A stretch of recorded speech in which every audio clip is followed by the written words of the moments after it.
Marketing Online, episodio 131.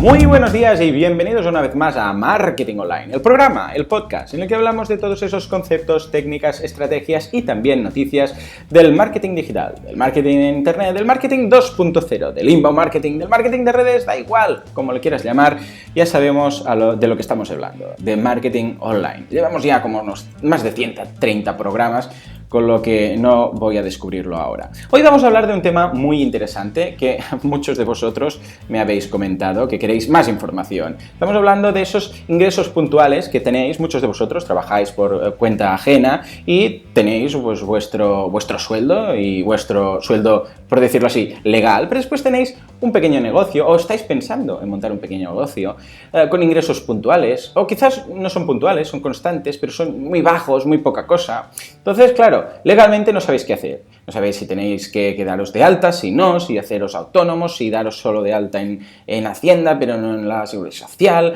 que si una SL, que si una cooperativa, no sabéis nada.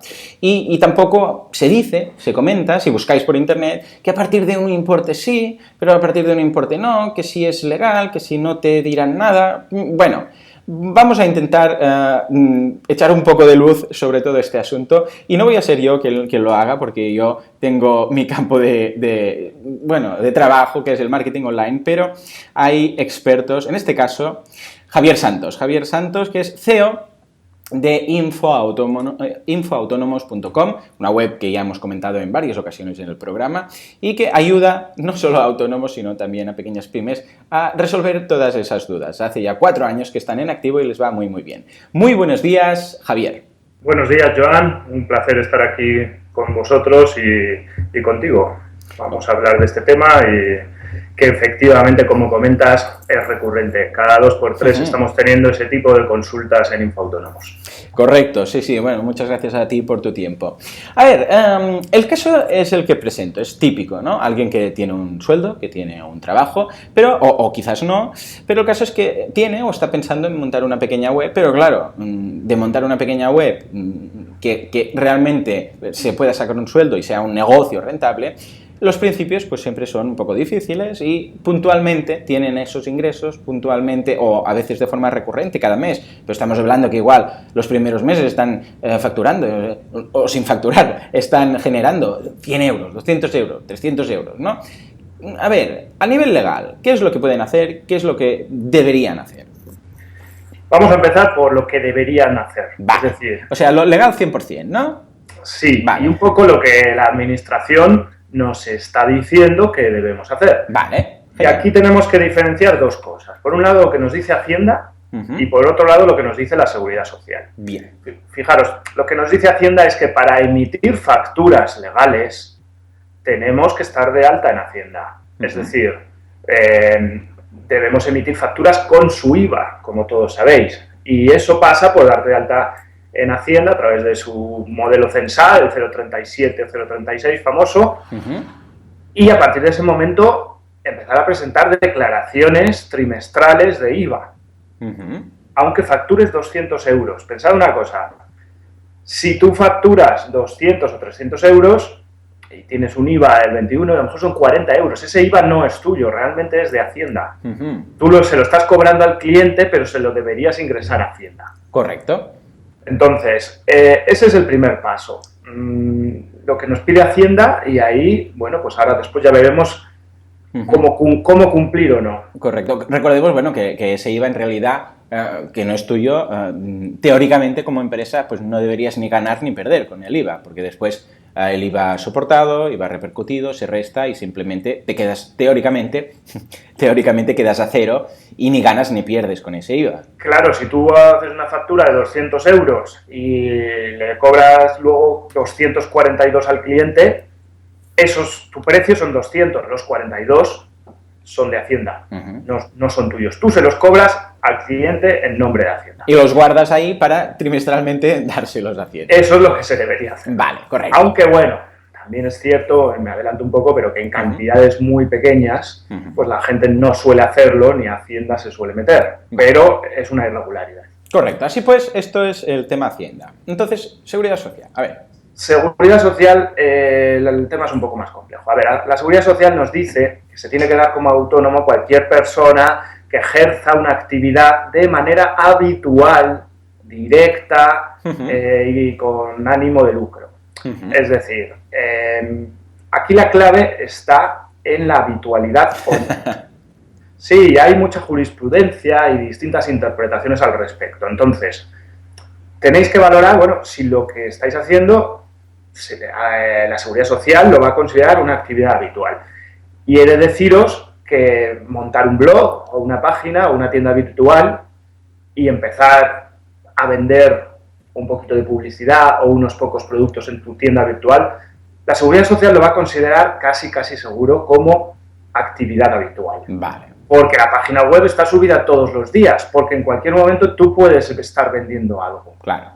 No es que digas, bueno, voy a venderme los muebles y porque los voy a cambiar y es una cosa puntual que haces un día una mudanza y cualquier historia de estas, sino que realmente tienes una web con lo que está ahí fija siempre y estás vendiendo 24 horas al día, con lo que no puedes decir que eso no es habitual. Claro, si tú, sin embargo, solo hicieras un trabajo puntual, vamos a suponer, como en tu caso, que tú trabajas para una empresa, pero de repente te sale un mes un trabajo de consultoría de marketing online y facturas 1.500 euros, pero ya no haces más trabajos a lo largo del año, no tendrías la obligación de darte de alta como autónomo. Cuidado, sí tendrías la obligación de facturar esos 1.500 euros y, como he dicho antes, pagarle a Hacienda el IVA correspondiente. Correcto. Y también incluirlo en tu declaración de la renta. Pero volvamos con la Seguridad Social. La primera cuestión, la habitualidad. Y la segunda es la cantidad de dinero que tú estás ingresando. Fijaros, como no tiene mucho sentido estar pagando la cuota de autónomos cuando estás facturando 200 euros al mes, claro. Bueno, pues hubo una serie de reclamaciones y de gente que llevó estos temas a los tribunales hace ya años. Entonces hay un montón de jurisprudencia que viene a decir que mientras no llegues al salario mínimo interprofesional, no tienes que darte de alta como autónomo en la Seguridad Social. Muy interesante, muy interesante. ¿Cuál es esa frontera? El salario mínimo interprofesional son 600 y pico, 14 pagas, vienen a ser 9.000 euros al cabo del año o un poco más de 750 al mes. Entonces, yo una vez fui a la Seguridad Social a preguntar sobre este tema y la persona que me atendió literalmente me dijo, mira, existe un cierto limbo legal para la gente que se encuentra en esta situación, ¿no? Vale. Porque la norma dice una cosa, la jurisprudencia dice otra, que admite este límite, pero claro, si te viene un inspector te puede sancionar. Aunque haya jurisprudencia. Sí, pero tienes que recurrir. Ah, vale, madre mía. Y lo cual es un rollo que puede hacer perder bastante tiempo o dinero en abogados. Entonces, bueno, aquí lo importante es valorar un poco tu nivel de ingresos. Y entonces, si por ejemplo un mes tú facturas 3.000 euros, pues a lo mejor conviene que ese mes te des de alta en la Seguridad Social, aunque te des de baja al mes siguiente. Claro, porque también tenemos esa posibilidad, ¿no? Claro, ahora vamos a ver un poco las distintas alternativas y luego tú también, a lo largo del año, si vas, digamos, teniendo un nivel de ingresos constante mes a mes, ahí tienes que valorar que no te vayas a pasar de unos ciertos niveles en el año. Porque la gente no lo sabe bien, pero Hacienda y la Seguridad Social cada vez están cruzando más datos. Sí, eso que se decía hace unos años, ¿no? ¿Verdad? No cruza los datos, no cruza los datos. Hombre, el gran hermano está ahí a la vuelta de la esquina. Claro. Es decir, la administración maneja un montón de datos de todos nosotros y tiene que llegar el punto, estamos oyendo hablar del Big Data y todas estas cosas, ¿no? Pues imaginaros lo que es el Big Data aplicado a la administración. Madre mía. Nos van a conocer, pero vamos, no ya el número del carnet de identidad, sino cualquier detalle, ¿no? De dónde vives, dónde tienes a lo mejor un permiso de residente para tu coche, todo eso puede estar integrado. Ahora mismo, si hay una investigación, van a ir a cada uno de los organismos públicos y sacando la información. Bueno, no, incluso a nivel de ayuntamiento, donde aparcas, es que puedes saber de todo, porque si tienes un permiso de zona azul en ciertas zonas, ya saben dónde ejecutas tu actividad normalmente. Claro. O sea, si puestos a integrar datos, madre mía, qué miedo. Es un tema fascinante, pero no nos vamos a desviar. De momento, quedaros con que Hacienda y la Seguridad Social en ocasiones hacen sus cruces de información. Vale. Entonces, si Hacienda ve que tú estás facturando en un año 12.000 euros o 14.000 euros y no te has dado de alta en la Seguridad Social, es muy posible que le avise a la Seguridad Social. Claro. Entonces, insisto, el límite está en unos 9.000 euros al año. Vale. Y preferentemente, pues, que se estén repartidos de manera lineal. Que no tengas 5 o 6.000 en un trimestre y no estés dado de alta, porque si tú presentas una declaración trimestral de 5 o 6.000 euros a Hacienda y ese trimestre no estás dado de alta, pues a lo mejor Hacienda dice, claro. Y esa es un poco la cuestión. Es un tema, como tú bien has planteado al principio, recurrente para toda la gente que empieza pues con un blog, una web o una tienda virtual, porque los primeros meses siempre son difíciles. Correcto. Claro, entonces eso es legal 100%. Vale, y lo que tendríamos que hacer, bueno, en el caso pues que nos vaya bien y ya podamos realmente hacer frente a ese gasto de autónomos mensual, etcétera, etcétera, ¿vale? Pero, ¿qué otras alternativas tenemos? Como, por ejemplo, tú has mencionado el tema de acumular esas facturas o darte de alta y después darte de baja. ¿Qué pequeños chapucillas podemos hacer, o no chapucillas, por lo menos métodos que no impliquen hacerlo todo ya al 100%, sino durante estos meses hacer alguna cosa legal para que no podamos tener una inspección, que cumplamos todas las normas, pero sin llegar a ese 100% que estamos diciendo que obliga a pagar esos aproximadamente 250 euros mensuales de autónomos? Sí, bueno, una precisión, No sabes que ahora con la tarifa plana esta de 50 euros no son 250, en realidad son 260 ya. Y eso está afectando también a esta obligatoriedad de darte de alta en la Seguridad Social. Pensar sobre esos 9.000 euros, que se suele mirar más el dato de facturación que lo que es la rentabilidad. Si yo facturaba 1.000 euros, pero tenía que pagar 250 de cuota, en realidad tenía 750. Claro. Aunque la jurisprudencia que hemos visto normalmente se refería más al volumen de facturación bruto, por así decirlo. Vale, correcto. Pero en el momento que ya no tienes que pagar los primeros meses 250, sino que tienes que pagar 50, 6 meses y 130 los siguientes, exacto, es posible que los inspectores de la Seguridad Social sean menos comprensivos. Claro. Recordemos que esto es únicamente para personas, es cierto, que no se hayan dado de alta nunca en autónomos, como autónomos. En los últimos 5 años, vale, que no vayan a contratar personal y que no sean administradores de una sociedad o socios de una SL. Vale, correcto. Bueno, preguntabas por las alternativas. La más común es darte de alta en Hacienda, pero no acabar el trámite de darte de alta en la Seguridad Social. Correcto. Siempre y cuando veas que, bueno, esto que vas a facturar es poco. ¿Qué supone esto? Supone cumplir tus obligaciones con Hacienda, es decir, presentar tus declaraciones trimestrales y pagar el IVA y el IRPF que te pueda corresponder, y no cumplir con esas obligaciones con la Seguridad Social, amparándote en esa jurisprudencia que hemos comentado. Y ese limbo extraño. Sí.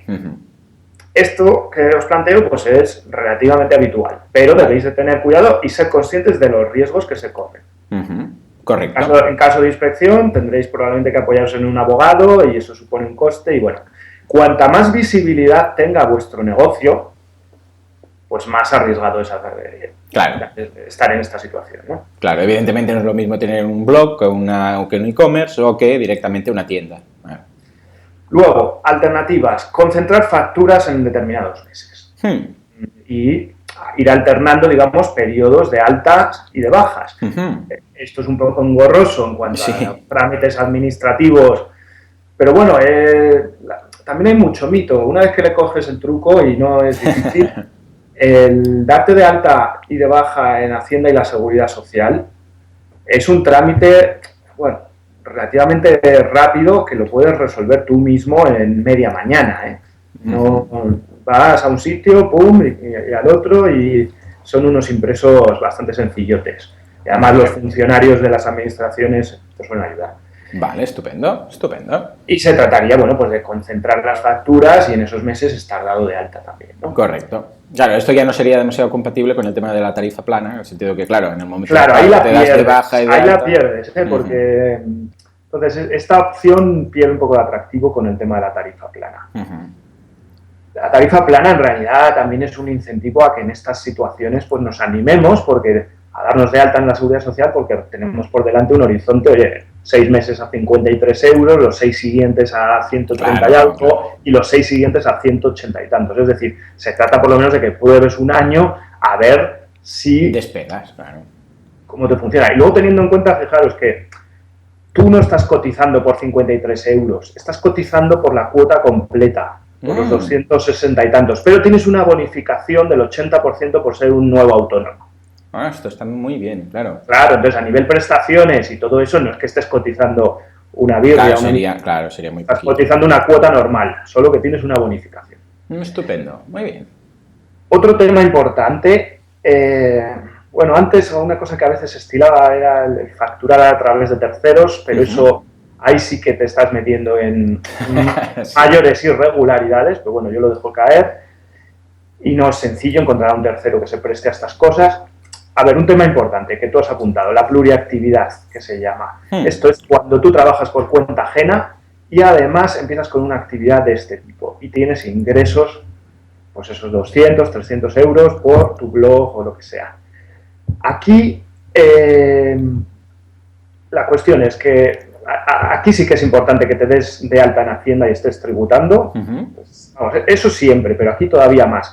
Y luego no hay tarifa plana en estos casos, sino que hay una bonificación del 50% los primeros meses sobre la cuota de autónomos. Bien. En vez de pagar 260, pagas 130 y tantos, ¿no? Es un poco más, pero bueno, lo que quiero resaltar también es que en este caso la jurisprudencia no está tan clara, porque tú tienes ingresos por otra vía, ¿no? Claro. Entonces tienes ahí tu situación cubierta. Es verdad que si se analiza estrictamente lo que es la actividad económica, podría aplicarse la jurisprudencia. Pero esto es una consulta que nosotros alguna vez hemos trasladado a la propia Seguridad Social y no nos ha convencido la respuesta. Vale, no lo tienen muy claro tampoco ellos. No he dado con una persona que me aclarase esto bien, ¿no? Entonces no me fío y al final ahí es posible que si te pilla un inspector te abra un expediente y la resolución caiga de un lado o de otro. No me atrevo a daros una. Claro. Luego hay una solución que son las cooperativas de facturación. Correcto, eso es lo que comentamos en el podcast, que bueno, que mucha gente estaba interesado, algunos me han contactado y me han dicho sí, pero algunas me ponen pegas, etcétera, no sé qué. A ver, acláranos exactamente qué es este concepto. Bueno, pues son unas cooperativas en las cuales tú te incorporas como socio y eso te faculta de alguna manera a través de ellos a emitir facturas. Y ellos lo que hacen de alguna manera es contratarte como socio trabajador los días o periodos muy concretos en los que vayas a hacer un trabajo, ¿no? Entonces, bueno, hay unas cuantas, vienen funcionando desde hace algún tiempo. Yo personalmente no las conozco, es cierto que vienen a infoautónomos con regularidad bueno, pues un poco a darse a conocer y tal. Y es una opción a valorar. A mí, personalmente, cuando he estudiado estas alternativas, no me han acabado de convencer. Pero sí veo que, bueno, en determinados sectores, pues los freelance están recurriendo a ellas y, bueno, pues yo os animo a que valoréis esa opción también. Claro, pero básicamente facturan ellos, es decir, la factura que tú puedas entregar al cliente es de ellos. Claro, ellos van a ocuparse de la facturación y de darte a ti la cobertura legal a nivel de la Seguridad Social y de Hacienda. O sea, te va a costar una comisión o un porcentaje de tu facturación, obviamente. Claro, y además, bueno, claro, que el cliente cuando recibe la factura, tú no sales en ninguna parte, simplemente pues sale la empresa, esa cooperativa, Y bueno, tú se lo deberás explicar, ¿no? Bueno, esto es la cooperativa con la que facturo. Y para que sepa cuando le llegue el recibo o cuando le llegue la factura, qué es eso, ¿no? Porque en alguna ocasión, claro, no cuadra la persona con la cooperativa, ¿no? Y evidentemente, como dices tú, pues tienen una comisión. Y la última alternativa, que bueno, a lo mejor encontráis en internet información al respecto, pues es la posibilidad de darse de alta en otro país. Ah, interesante. Que yo ahí no conozco mucho esta casuística, bastante tengo con pelearme con la Seguridad Social y Hacienda, pero bueno, sí sé que, bueno, sobre todo se habla del Reino Unido como un país en el que es mucho más fácil empezar tu actividad empresarial, tu actividad como autónomo, que solo vas a tener que pagar impuestos en la medida en la que vayas facturando. Y bueno, yo he visto también cierta controversia. Gente que dice que esto es estupendo, que te quitas de líos, que tal, y gente que dice, bueno, al final también te estás metiendo en otro tipo de burocracias, tampoco estás cotizando aquí. Claro, legal es legal, lo que pasa es lo que dices tú, tampoco cotizas aquí. Claro, y hombre, yo creo que a lo mejor en un caso de pluriactividad, si eres muy bueno haciendo cosas online, me refiero a todo tipo de trámites y tal, pues a lo mejor te compensa más. Si es tu única actividad, pensar que si no estáis cotizando, al final tampoco, a la Seguridad Social me refiero, tampoco tienes derecho a prestaciones. Claro.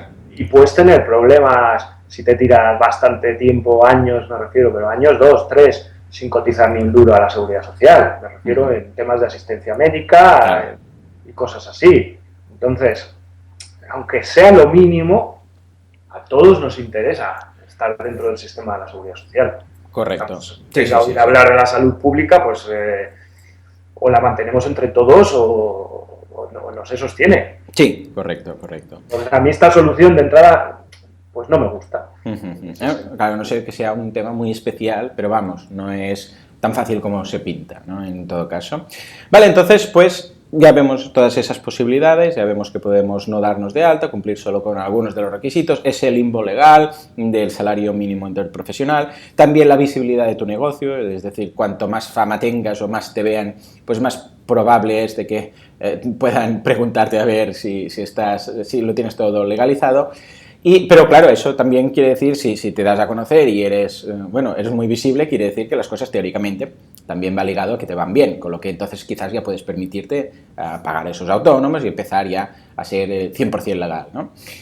Y en cuanto finalmente a tan solo un inciso, porque necesitaríamos un programa entero, si se plantean darse de alta de autónomos o crear una pequeña SL, a nivel de diferencias en cuanto a la burocracia o en cuanto a pagos, ¿aconsejarías una cosa u otra? Mira, en estas situaciones que planteas de pocos ingresos, hoy por hoy no tiene sentido montar una SL, porque pierdes la tarifa plana que hemos comentado. Claro. Entonces, hoy por hoy, desde luego que no. Hasta que se aprobó la tarifa plana, costaba lo mismo ser autónomo individual que montar una SL y ser administrador de tu SL con el 100% de las acciones. Y a veces interesaba más por temas comerciales, por una cuestión de imagen, ¿sabes? Sí, cuando facturas, que se vea que es una SL, porque si no tienes que estar ahí con la retención, sumando el IVA, restando retención, y la gente a veces, algunos proveedores se liaba. Tener una SL pues tiene un poquito más de coste a nivel de asesoría o gestoría, porque hay más papeleo que hacer y que cumplir, hay que llevar una contabilidad un poco más estricta, en fin, son un poquito más de costes. Y en ese sentido, si estáis con pocos ingresos, lo suyo es empezar con la figura de autónomo individual y con la tarifa plana. Cuidado que a lo mejor el gobierno cambia esto para final de año. Parece que van a quitar el límite para los autónomos que contraten, me refiero de cara a la tarifa plana, que es algo que se viene reivindicando. Encima que contratas a alguien, claro. Que contratas, al menos que te tengan en consideración. Y se está barajando quitar la limitación también a los autónomos de sociedades, pero de momento parece que solo se van a animar con el tema de los Bueno, algo es algo, algo es algo. Bueno, en todo caso, muchas gracias, Javier, por tu tiempo. Y en el caso de que veamos que va a cambiar mucho el panorama, quizás te volveremos a raptar 20 minutillos un día de estos para preguntarte acerca de todo esto. Para acabar, ¿dónde podemos encontrarte? ¿Dónde podemos lanzarte preguntas? ¿Y qué servicios podéis ofrecer en infoautónomos.com? Bueno, pues me podéis encontrar, obviamente, dentro de Infoautónomos, que la web es infoautónomos.com, o a través de mi Twitter, que es un poco raro porque es JS Pascualena. Y luego, bueno, en Infoautónomos tenemos ya una comunidad virtual con más de 173.000 autónomos y emprendedores de toda España. Hay unos foros que funcionan bastante bien para todo este tipo de consultas.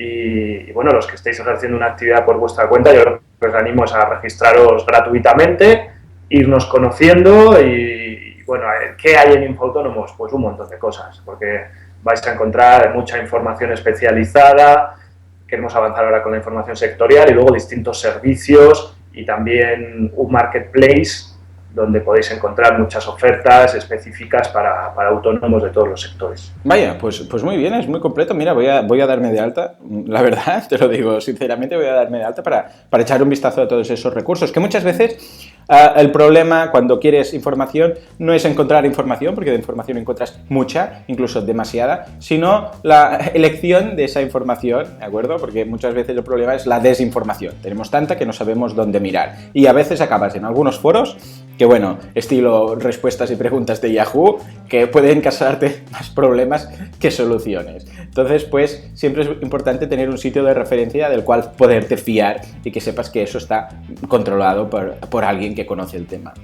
Bien, pues muchas gracias, Javier. Espero hablar contigo en el futuro y hasta entonces, audiencia, muchas gracias por estar siempre ahí, siempre al otro lado, y nos vemos mañana, nos escuchamos mañana al ser un viernes, pues repasando la actualidad de la semana para comentar todo aquello en relación al marketing online que deberíais saber. Hasta entonces, adiós.